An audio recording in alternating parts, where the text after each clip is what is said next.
It's not every day that you see a child burn down their father's entire business empire. But what makes this story even more disturbing is that the culprit was only 17 years old when he committed the crime. This was not an impulsive act of a troubled kid who just snapped. No, this teen planned it out meticulously. He wrote down his plan on paper and prepared for weeks before he executed it. But why? What could possibly drive a son to do such a thing to his own father? Welcome back, everyone. Today, we will look into the horrific incident where a 17-year-old boy burnt down his father's multi-million-dollar cinema studio empire in Nevada. We will also try to understand why he did such a thing. So let's get started. Michael was the owner of Star Cinema Grill. This was a restaurant and cinema combo that had several locations in the United States. In total, they had 69 screens and employed about 800 people across the country. Michael was proud of his empire and worked hard to make it even bigger. However, he didn't realize that his own son wanted him dead. Travis Michael Dasso was born on November 2003 in Henderson, Nevada. He grew up with 3 sisters and had a decent childhood. Even though Travis's parents divorced when he was still young, his father made sure that both he and his mother were always present in his life. He was very close to his dad, so much so that Travis would often call Michael his best friend. So there was no apparent reason to believe that Travis would ever harm his father. When Travis turned 14, he got a job at one of his dad's cinemas. At first, it was just a normal part-time job where he cleaned the popcorn machines and did other odd jobs. But later he got a promotion and became the assistant manager of the cinema. Although he was young, Travis was mature enough to handle the responsibility and he excelled in his position. However, things changed after he turned 16. Now, everybody knows that teenagers can be moody. They have just discovered the hormone factory in their bodies and are experiencing the ups and downs of puberty.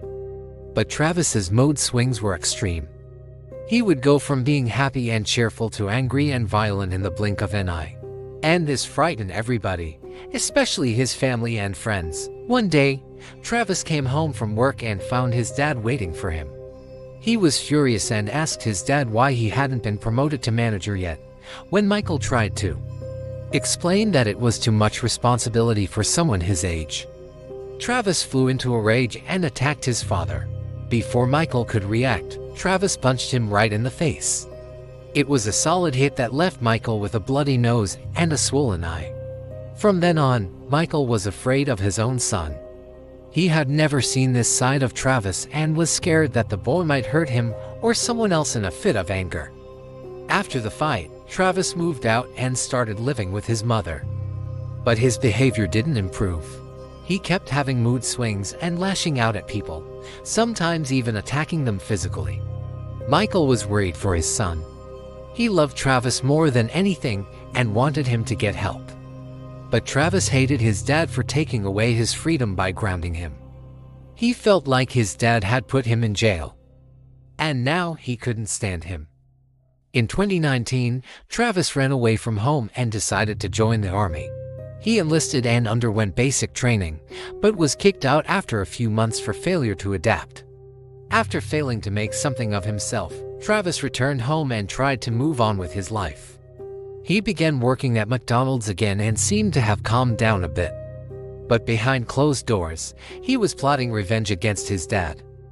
Travis was reading horror and self-help books while working at McDonald's. One book in particular fascinated him. It was The Devil in the White City by Eric Larson. The story is based on a serial killer who operated in Chicago in 1893 during the World's Fair. Something about the killer intrigued Travis, and he began writing down his thoughts in a diary.